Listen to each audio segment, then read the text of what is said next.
All right, our next guest, listen to this, has racked up millions of likes on TikTok, and she continues to amaze us with her creativity. So you might remember back in December, I made the trek to Delano to get some insider tips on some cool gift wrapping ideas with Emily Carreview. She has really good tips and tricks, and her gifts always look really amazing. This mom of three has made a name for herself on social media, chronicling her adventures in garage sailing, crafting, and gift wrapping. Here's a look at one of her recent videos. This was a toy my kid got for Christmas. He no longer needs the box. This little doodly-doo is getting cut out and put in my stash. This is how I find embellishments for all of my projects, you guys. You can make fun of me if you want to. I know in your head you're like, oh, you know what? I think I do maybe want to do that. These are ribbons. Emily is full of great tips and tricks just like that one. If you want to give her a follow, just search Emily Carreview on TikTok and Instagram. Her Instagram is smalltownme, but you can also search her name. And this morning, Emily's joining us in studio to chat about her success online. And in a little bit, we're going to go get some organizing tips. You're going to offer those up. We look forward to that. But anyway, welcome. Hi. Okay, tell us about the backstory to how this whole thing started, your TikTok videos. What started all of it for you? Well, I mean, I started kind of posting pictures of myself in outfits on Instagram, and I was like, okay, you know what? This isn't me. I talk a lot. I have a lot of energy, and I'm beyond like a picture, right? And so I started posting on TikTok, and I remember buying this bag, my very first Prada bag, super excited, and I bought it specifically for garage sailing. And so I filmed myself opening this bag in my bedroom, talking about like my future plans for this crossbody bag, and it kind of did really, really well, and people started following everything from garage sales to scrapbooking to gift wrapping and all of the things. It's been a fun trip. I feel like handbags and garage sailing like very much encompasses what you do. I needed to hold my quarters. In your Prada bag. I love it. So you said you started on posting on social media, Instagram and TikTok, but it didn't really take off until you found your niche. Like, when did that happen?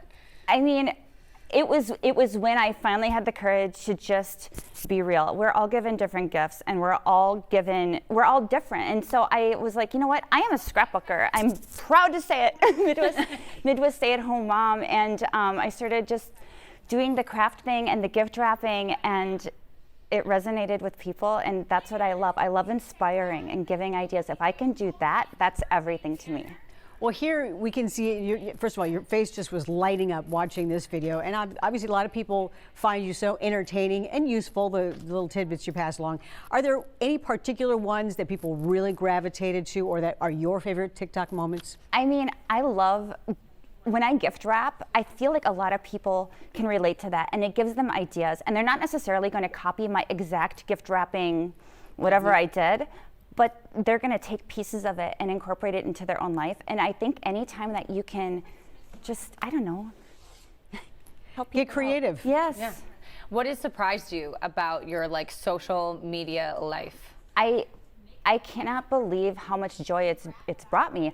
Connecting with my followers, you know, listening to things that they've done. They send me pictures of gifts that they've wrapped. They get so excited that they've used the tool, or they've incorporated flowers and, you know, the Tootsie Roll method, and all of these things I just think is incredible.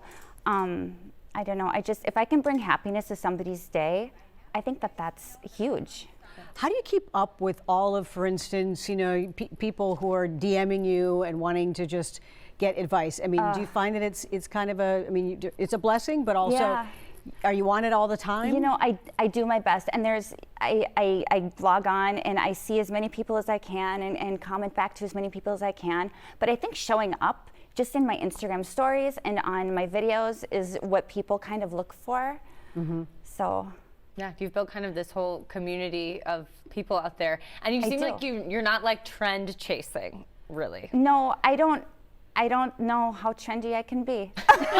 No, to be honest with you, I mean, I get ideas in my head, I post the ideas, I share my thoughts, I share my ideas, and that's just, I keep it as real as I can. Okay, so your message to people who maybe want to kind of get rolling on TikTok, for instance, do you have some advice? Because a lot of people feel like they have something to share. They want to put it out there, but they're not quite sure how to kind of grab the attention of people. I mean, my biggest piece of advice is to be authentic.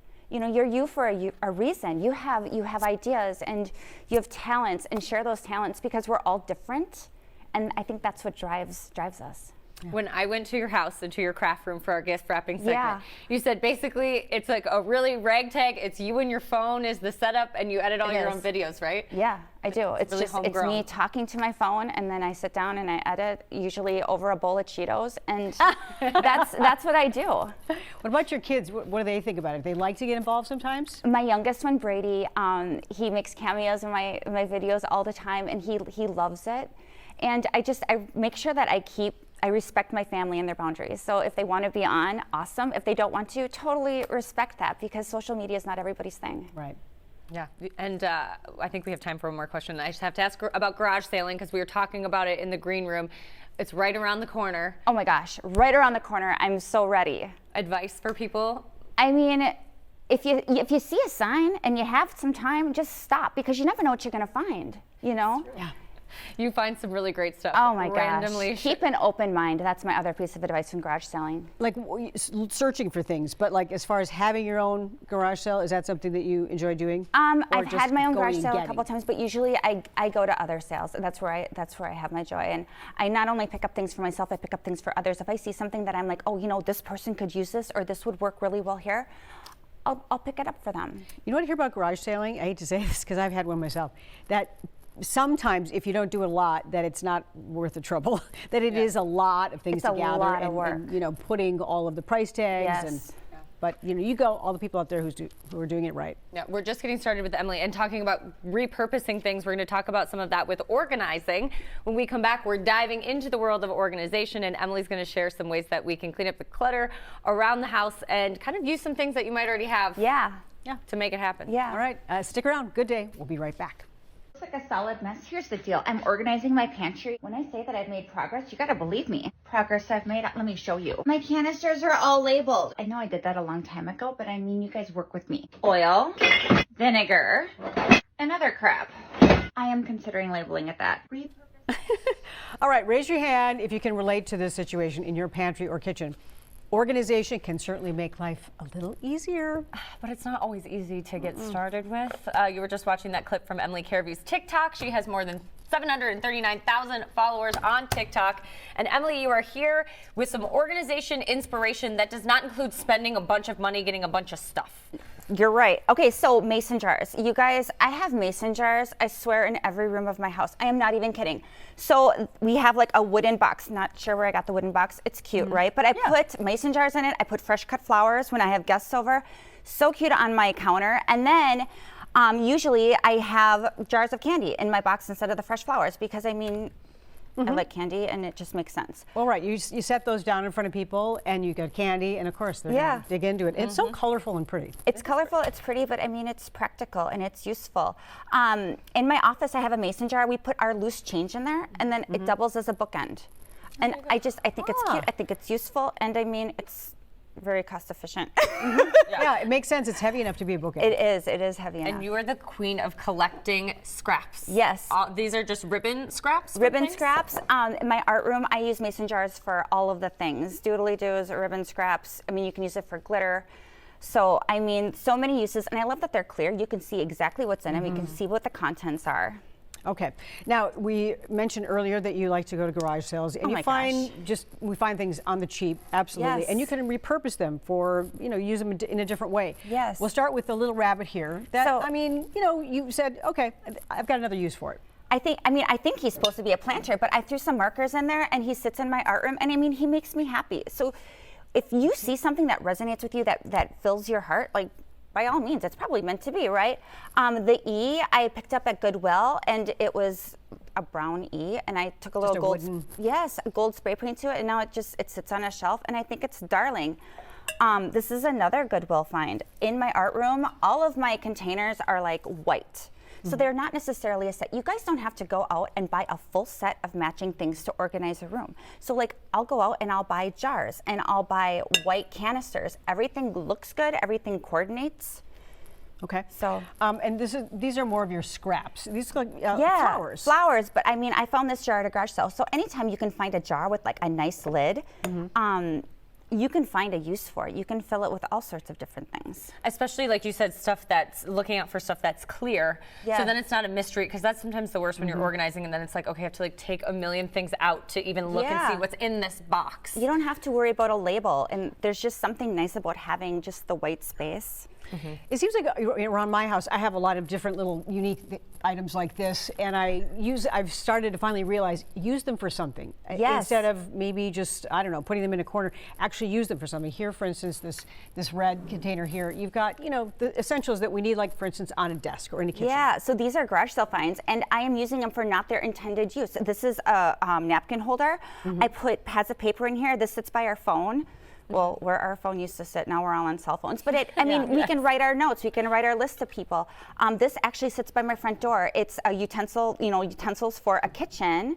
But I have a writing station, so I have pads of paper, my pens, everything's in there. You know what I love too about your videos, because admittedly, I'm fangirling, I'm a big fan. I watch your videos, and sometimes you're at a garage sale like this rabbit, and you're like, this is just cute. Like, I will find a use for it. I will find a use for it, because I and know I do. will need it. Yeah. Or you'll find a use for it. So you like to use them for organizing denim jeans as well. So Oh my explain gosh, what shower this is. curtain. A video of denim jeans using shower curtain hooks. So the shower curtain, so I don't even know where I saw this. And I had a lot of people comment, and they were talking about Old Navy, I guess, does this. But if you take a shower curtain ring, like the S hook, you can hook it on the belt loop of your jeans. Oh, and it and they hangs. hang them that And way. so I did it, what is that, a butler rack? I don't even know what that is. But that's how I hung all of my denim up. And I mean, all of a sudden, I had so much more space in my closet. Yeah, instead of like, the pant yes. hooks to just hang them that way. Oh, Yeah, that's so smart. that was very cool. I don't remember. I saw it on Pinterest somewhere.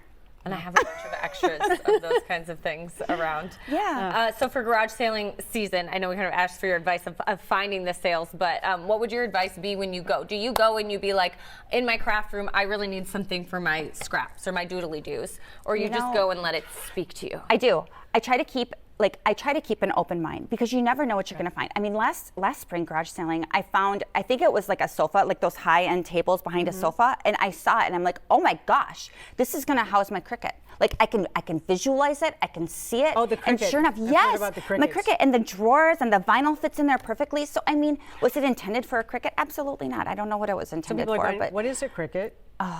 that's how. You guys, that's another segment. No, That I is mean, another story. In fact, I know that people are crazy about it. And it's just like if you like to do a lot of Yeah. printing, right? If I you can understand. cut vinyl, and I mean, I make a lot of gifts. I do a lot of labeling, so you can do all of the things. Okay, maybe we'll do a special segment on the I love Cricut. that. Yeah, Emily, you're so stylish and fun, but it doesn't have to be expensive. It doesn't have to be brand No. new, and it doesn't all have to match. I love that about you. Well, thank you, Emily. Thank you. And Thank you you. can catch more of her organizing tips and crafting. Just give a search Emily Careview on TikTok, and you can find her Instagram by searching Small Town Me. Thanks for being here. Thank you for having me.